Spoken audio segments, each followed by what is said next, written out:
நீங்கள் இலங்கையில் இருக்கிற ஒருவராக இருந்தால் நிச்சயமாக உங்களுக்கு ஒரு வங்கி கணக்கு இருக்கும். ஏதாவது ஒரு பேங்கில் நிச்சயமாக நீங்கள் ஒரு வங்கி கணக்கை வைத்திருப்பீர்கள்.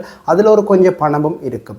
நிறைய பேருக்கு ஃபிக்ஸ் டிபாசிட் இருக்கும், சாதாரண கணக்குகள் இருக்கும். ஆனால் சாதாரண கணக்குகள் இல்லாமல் யாருமே இருக்க மாட்டாங்க. என்னென்னு சொன்னால் நிச்சயமாக ஏதோ ஒரு கொடுக்கல் வாங்கல் தேவைக்காக கட்டாயமாக ஒரு சாதாரண சேவிங் அக்கௌண்ட் ஒன்று உங்களோட பெயரில் இருக்கும். இந்த சேவிங் அக்கௌண்ட்டில் உள்ள பணத்தை நீங்கள் ஒரு ஏடிஎம் கார்டு மூலம் எடுத்து பாவிக்கிற நடைமுறையை நீங்கள் கட்டாயம் கடைப்பிடித்து கொண்டு இருப்பீர்கள்.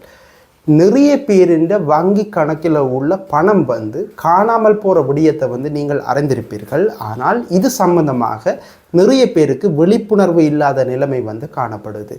உங்களோட வங்கி கணக்கில் உள்ள பணம் காணாமல் போகிறதுக்கு நீங்கள் விடுகின்ற ஏதாவது ஒரு தவறு தான் நிச்சயமாக காரணமாக இருக்கும்.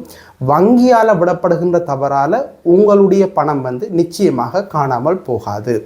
உங்களுடைய சேவிங் அக்கௌண்ட்டில் உள்ள பணத்தை நீங்கள் பாதுகாக்க வேண்டும் அப்படின்னு சொன்னால் நிச்சயமாக சில நடைமுறைகளை நீங்கள் கவனத்தில் கொள்ள வேண்டும். இதில் முதலாவது விடயம் இந்த ஆன்லைன் பேங்கிங் அக்கௌண்ட். நிச்சயமாக நிறைய பேர் இப்போ இந்த ஆன்லைன் பேங்கிங் அக்கௌண்ட் பாவிக்கிறார்கள். இந்த ஆன்லைன் பேங்கிங் அக்கௌண்ட்டை அடிக்கடி பாஸ்வேர்டை நீங்கள் மாற்றிக்கொள்ள வேண்டும். சில பேர் இந்த ஆன்லைன் பேங்கிங் அக்கௌண்ட் ஓப்பன் பண்ண காலத்தில் என்ன பாஸ்வேர்டை வைத்திருந்தார்களோ அதைத்தான் இப்போ வரைக்கும் மெயின்டைன் பண்ணி கொண்டு இருப்பார்கள். சில வங்கிகளின் இந்த ஆன்லைன் பேங்கிங் அக்கௌண்ட் ஒரு குறிப்பிட்ட நாட்களுக்கு பிறகு ஆட்டோமேட்டிக்காகவே இந்த பாஸ்வேர்டை மாற்ற சொல்லி கேட்கும். ஆனால் சில வங்கிகளின் இந்த ஆன்லைன் பேங்கிங் அக்கௌண்ட் அப்படி மாற்ற சொல்லி கேட்காது. இப்படி மாற்ற சொல்லி கேட்காத சில வங்கிகளின் ஆன்லைன் பேங்கிங்கை பாவிக்கிறார்கள் தொடர்ச்சியாக நீண்ட காலமாகவே ஒரே பாஸ்வேர்டை பாவிச்சு கொண்டு இருப்பார்கள். அது மட்டும் இல்லாமல் இந்த பாஸ்வேர்ட் அவர்களை சுற்றி இருக்கிற நிறைய பேருக்கு தெரிந்திருக்கும். உண்மையிலேயே இது ஒரு தனிப்பட்ட ரகசிய பாஸ்வேர்ட். இதை உங்களை தவிர யாருக்குமே கொடுக்கக்கூடாது. அது உங்களுடைய நண்பர்களாக இருக்கட்டும், உறவினர்களாக இருக்கட்டும், யாராக இருந்தாலும் சரி, இந்த ஆன்லைன் பேங்கிங் பாஸ்வேர்ட்டை நீங்கள் பரிமாறிக்கொள்ளக்கூடாது. உங்களுக்கு முகந்தெரியாத நபர்களாக இருக்கட்டும், அவர்களிடம் கூட ஒரு அந்தரத்துக்கு கூட இதை நீங்கள் கொடுக்கக்கூடாது. இரண்டாவது விடயம் உங்களுடைய டெபிட் கார்டு. இந்த ஏடிஎம் கார்டு அப்படின்னு சொல்லப்படுகின்ற கார்டை அதுக்கு ஒரு 4 இலக்கம் இல்லாட்டி 6 இலக்க பாஸ்வேர்ட் இருக்கும். அதை நிறைய பேரை பார்த்தா யாரனமாவது பணம் எடுக்கிறதுன்னு சொல்லி கொடுத்துட்டு அதுக்குரிய பாஸ்வேர்ட்டையும் கொடுப்பார்கள். இல்லாவிட்டால் இந்த வங்கிகளில் பணத்தை எடுக்கல யார்கிட்டையாவது உதவியை கேட்பார்கள். இதன் மூலமும் அந்த பாஸ்வேர்ட் மற்றவர்களுக்கு தெரிகிறதுக்கு வாய்ப்பு இருக்குது. எனவே தான் இந்த டெபிட் கார்டு விஷயத்தில் நீங்கள் சரியான கவனமாக இருக்க வேண்டும். நீங்கள் சரியான முறையில் பழகி வங்கியிலிருந்து பணத்தை மீள பெற்றுக்கொள்றதுக்குரிய நடைமுறையை நீங்கள் தெரிந்து வைத்திருக்க வேண்டும். இந்த பாஸ்வேர்ட்டை இன்னொருவருக்கு கொடுக்கக்கூடாது.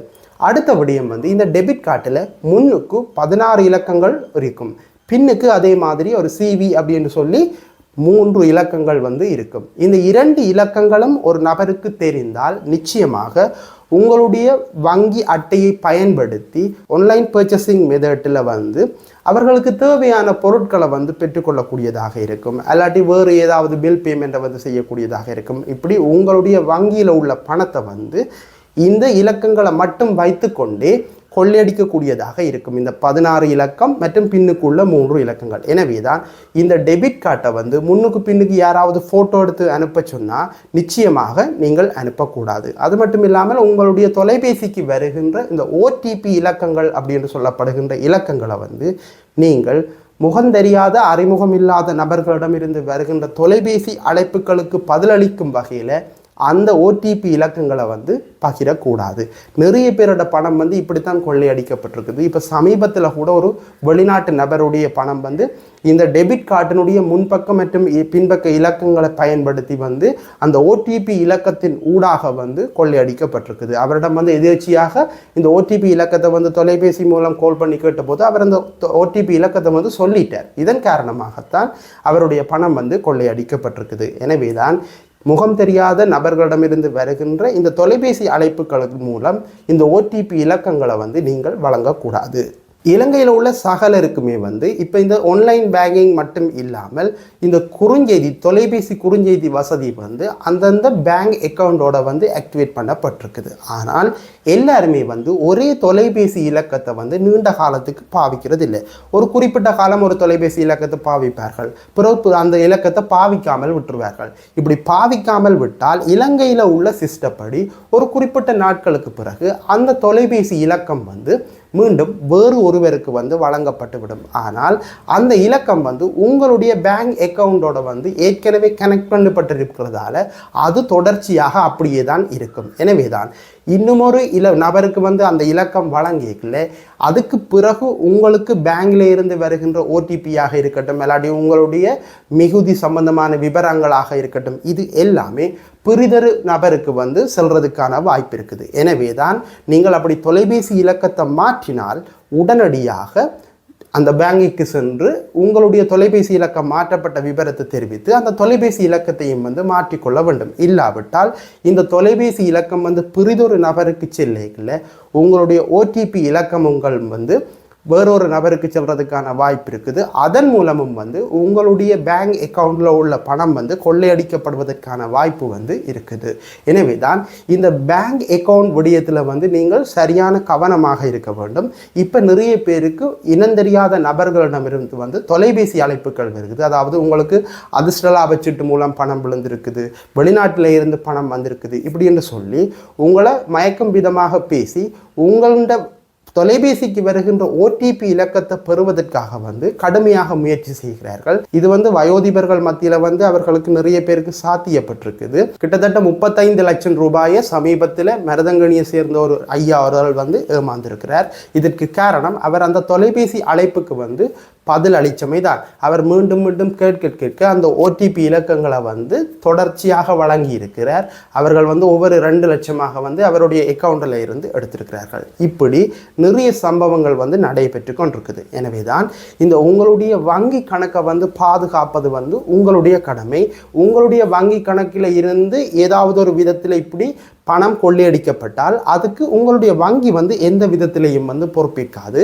நீங்கள் மீண்டும் வங்கியை தொடர்பு கொண்டால் அவர்கள் சொல்லக்கூடிய ஒரே பதில், உங்களுக்கு வந்து ஓடிபி வந்திருக்குது, நீங்கள் தான் அதை கொடுத்து உங்களுடைய பணத்தை வந்து கொள்ளையடிக்க செய்திருக்கிறீர்கள். எனவே தான் இந்த பேங்க் அக்கவுண்ட் விஷயத்தில் வந்து நீங்கள் சரியான கவனமாக இருக்க வேண்டும்.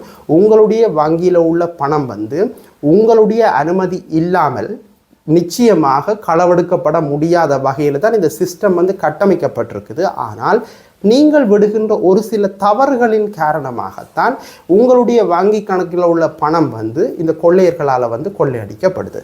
அதை விட இந்த ஆன்லைன் தளங்களில் வந்து நீங்கள் அனுமதியற்ற முறையில் வந்து உங்களுடைய டெபிட் கார்டு இலக்கங்களை வழங்குறது, அது மட்டும் இல்லாமல் உங்களுடைய பர்சனல் விவரங்களை வந்து எந்த விதமான ஒரு முன்னெச்சரிக்கை நடவடிக்கையும் இல்லாமல் வந்து வழங்குறது, இது போன்ற செயற்பாடுகளாலேயும் வந்து உங்களுடைய வங்கி கணக்கில் உள்ள பணம் வந்து கொள்ளையடிக்கப்பட வாய்ப்பு இருக்குது. இப்போ நீங்கள் ஏதாவது ஒரு விளம்பரத்தை கொடுக்க கூட உங்களுடைய தொலைபேசி இலக்கத்தை கொடுத்தால் அந்த தொலைபேசி இலக்கத்தை பயன்படுத்தி நிறைய தரம் உங்களுடைய தொலைபேசி இலக்கத்துக்கு வந்து ஓடிபி வந்ததை வந்து நீங்கள் அவதானிச்சிருப்பீர்கள். எனக்கு கூட பர்சனலாக அப்படி நடந்திருக்குது. நான் ஒரு விளம்பரத்துக்காக என்னுடைய தொலைபேசி இலக்கத்தை கொடுத்த போது அந்த தொலைபேசி இலக்கத்தை பயன்படுத்தி என்னுடைய பேங்க் அக்கௌண்ட்டை வந்து ஹேக் பண்ண வந்து முயற்சி செய்திருக்கிறார்கள். எங்களுடைய ஏதாவது ஒரு சில தரவுகளை மட்டுமே வச்சுக்கொண்டு எங்களுடைய பேங்க் அக்கௌண்ட்டை ஹேக் பண்ணுறதுக்காக நிறைய பேர் வந்து செயற்பட்டு கொண்டிருக்கிறார்கள். பல நாடுகளில் இருந்து கூட எங்களுடைய வங்கி கணக்கு கொள்ளையடிப்பதற்காக வந்து ஒவ்வொரு நிமிடமும் வந்து முயற்சி செய்து கொண்டு தான் இருக்கிறார்கள். எனவே தான் நீங்கள் உங்களுடைய வங்கி கணக்கு விடயத்தில் வந்து மிகவும் கவனமாக இருக்க வேண்டும். எக்காரணம் கொண்டும் அந்த தொலைபேசி இலக்கத்துக்கு வருகின்ற ஓடிபி இலக்கமாக இருக்கட்டும், இல்லாட்டி உங்களுடைய டெபிட் கார்டினுடைய முன்பக்க மற்றும் பின்பக்க இலக்கங்களாக இருக்கட்டும், அல்லாட்டி ஆன்லைன் பேங்கிங் பாஸ்வேர்டுகளாக இருக்கட்டும், இது எல்லாவற்றையுமே வந்து யாருடனுமே வந்து ஷேர் பண்ணக்கூடாது. இப்படி ஷேர் பண்ணினால் நிச்சயமாக உங்களுடைய வங்கியில் உள்ள பணம் வந்து கொள்ளையடிக்கப்படுவதற்கான சாத்தியக்கூறு இருக்குது. எனவே தான் மிகவும் கவனமாக உங்களுடைய இந்த பர்சனல் விடயங்களை வந்து எப்பயுமே பர்சனலாகவே வச்சிருந்தா நிச்சயமாக உங்களுடைய வங்கி கணக்கில் உள்ள பணத்தை வந்து நீங்களும் காப்பாற்றி கொள்ளலாம். இது ஒரு முக்கியமான விடயம். ஒரு பிரயோசனமான விடயமும் கூட. இந்த விடயங்கள் வந்து பலருக்கு தெரியாது.